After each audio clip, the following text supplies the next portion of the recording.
Pelaksanaan pemilihan kepala desa serentak di 47 desa yang tersebar di 17 kecamatan di Kabupaten Tegal secara serentak akan dilaksanakan besok, Rabu 11 Oktober 2023. Pemilihan kepala desa ini akan menjadi ajang pemilihan demokratis warga desa untuk memilih pemimpin birokrasi pemerintah desanya. Kontestasi ini tentunya sangat menarik minat banyak pihak dan melibatkan massa dalam jumlah besar. Desa Bojong, Kecamatan Bojong, Kabupaten Tegal merupakan salah satu desa dari 47 desa yang menyelenggarakan pemilihan kepala desa serentak tersebut. Satu hari menjelang pelaksanaan, tepat setelah asar, panitia sibuk menyiapkan sarana dan prasarana pemilihan kepala desa dan dilanjut simulasi mengenai alur proses pemilihan kepala desa. Dimulai dari pintu masuk, mengisi daftar hadir, antri, masuk ke bilik suara, memilih gambar calon desa di bilik suara, memasukkan kertas suara ke kotak suara, pencelupan tinta di jari sebagai tanda telah menggunakan hak pilih sampai keluar tempat pemungutan suara. Setelah maghrib sampai isya, Desa Bojong masih tampak kondusif. Sejauh pemantauan Semansabo TV, warga masyarakat Desa Bojong melakukan aktivitas sebagaimana biasanya. Lalu berdasarkan informasi yang diperoleh, setelah isya akan dilaksanakan istighosah dan doa bersama di tempat pemungutan suara dan dilanjut pemindahan alat suara dari kantor kecamatan ke tempat pemungutan suara dengan kawalan ketat oleh Polri Sektor Bojong dan TNI Koramil Bojong. Desa Bojong merupakan desa dengan lingkungan yang ramah dan santun, sehingga meskipun calon kepala desa yang ikut kontestasi sebanyak 5 orang, namun suasana desa tetap kondusif, aman, nyaman, dan tidak ada gesekan antar pendukung calon kepala desa. Iya, hal ini sesuai dengan konotasi nama Desa Bojong yang masyarakatnya selalu remojong atau selalu berdampingan dalam hidup bermasyarakat dan mengutamakan prinsip gotong royong. Untuk mengetahui kondisi dan persiapan panitia menjelang pemilihan kepala desa, berikut laporan Aurelia Aufa.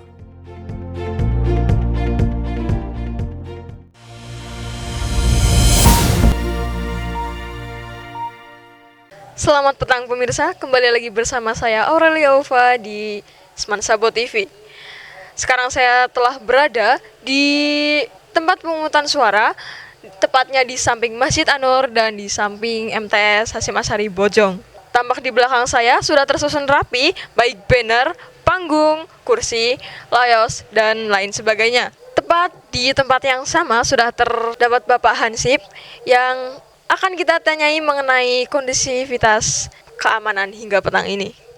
Baik, di samping saya sudah ada pihak keamanan, Bapak Suharjo. Pak, kira-kira kondusivitas atau keamanan dari siang hingga petang ini bagaimana, Pak? Ya, mudah-mudahan yang kami harapkan semoga apa yang kita cita-citakan dalam rangka pemungutan suara, mudah-mudahan aman, tertib, tidak ada suatu halangan apapun. Semoga rakyat Bojong tentram, adem, dan nyaman. Terima kasih. Kira-kira harapan Bapak untuk Pilkades tahun ini apa, Pak? Ya, keinginan saya mudah-mudahan aman saja. Tidak ada suatu apapun yang terjadi dalam Desa Bojong. Semoga rakyat bisa mengantisipasinya lurah-lurah yang baru ini. Terima kasih Bapak atas jawabannya. Baik pemirsa, itulah ulasan dari Bapak Suharjo selaku pihak keamanan. Untuk mengetahui info lebih lanjutnya, kita akan menuju ke kediaman Bapak Nasrun Asadani.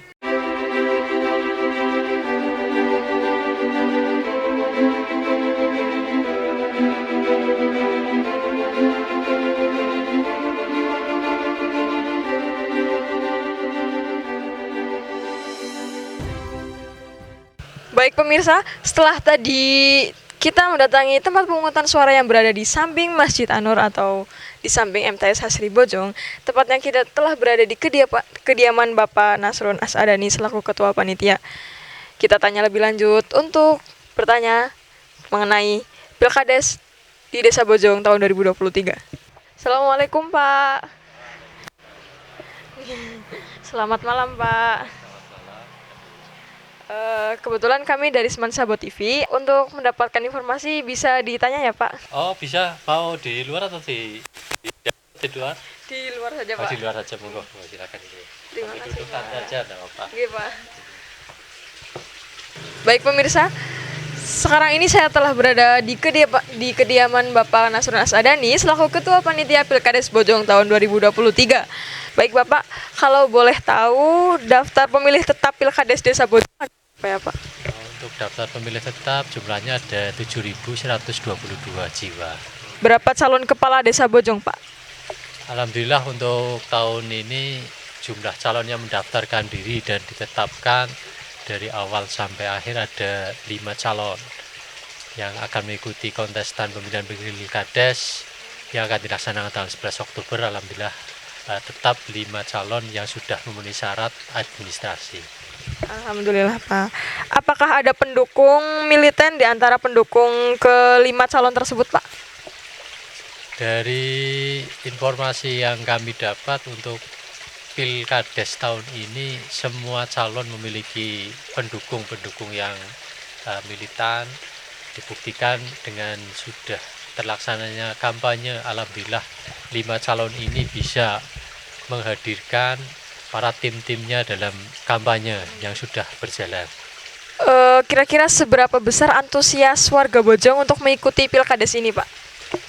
Kalau undangan yang kami sebar itu sesuai dengan jumlah DPT dan laporan dari petugas yang kami sebar di masing-masing RT, ya rata-rata hampir 70% undangan bisa diterima oleh masyarakat yang kemungkinan akan hadir, dan mudah-mudahan ini bisa ya setidak-tidaknya 70% bisa hadir ke TPS besok pagi. Kalau boleh tahu, kira-kira persiapan apa saja yang sudah disiapkan oleh panitia Pilkades Bojong, Pak? Kita selama 5 bulan kurang lebih semenjak ditetapkan menjadi panitia Pilkades, tentunya kita melaksanakan tugas sesuai dengan tahapan-tahapan yang sudah diatur oleh Peraturan Bupati nomor 17 tahun 2018 yang dirubah oleh Peraturan Bupati nomor 31 tahun 2019. Tentunya itu juga sudah termasuk tahapan-tahapan dan jadwal yang secara runtun kami laksanakan agar tidak menyalahi aturan yang ada. Kira-kira bagaimana kondusivitas warga Bojong jelang Pilkades, Pak? Alhamdulillah sejauh ini kondisi Bojong aman, tidak ada permasalahan apapun, dan kalau persaingan jelas karena yang namanya kontestasi Pilkades pasti ada, dan terkenal memang untuk desa Bojong itu desa yang remojong. Walaupun kontestasi ini berjalan, setelah itu pasti masyarakatnya akan kembali normal kembali, tidak ada perdebatan ataupun perpecahan, beda dengan desa-desa yang lain. Apakah ada kemungkinan terjadinya gesekan antar pendukung calon kades setelah perhitungan suara selesai dilaksanakan? Harapan kami gesekan-gesekan yang sampai menimbulkan keributan insya Allah tidak ada, karena kita di samping persiapan panitia yang sudah cukup matang, juga sudah diperbantukan oleh keamanan baik dari Polsek, dari Koramil maupun dari keamanan Linmas Desa yang insya Allah akan dilibatkan langsung dalam pengamanan pelaksanaan Pilkades Desa Bojong. Kira-kira jika terjadi pergesekan, apa antisipasi panitia jika terjadi pergesekan itu, Pak? Ya tentunya kita akan minta kepada pihak keamanan agar seminimal mungkin terjadi gesekan itu, karena mereka yang berada di garda di luar kita, insya Allah kita akan berkoordinasi terus dengan pihak keamanan agar kemungkinan itu bisa diminimalisir. Gitu. Baik, terima kasih Bapak. Baik, itulah informasi dari Ketua Panitia yang biasa akrab dipanggil dengan Bapak Oni. Terima kasih Pak.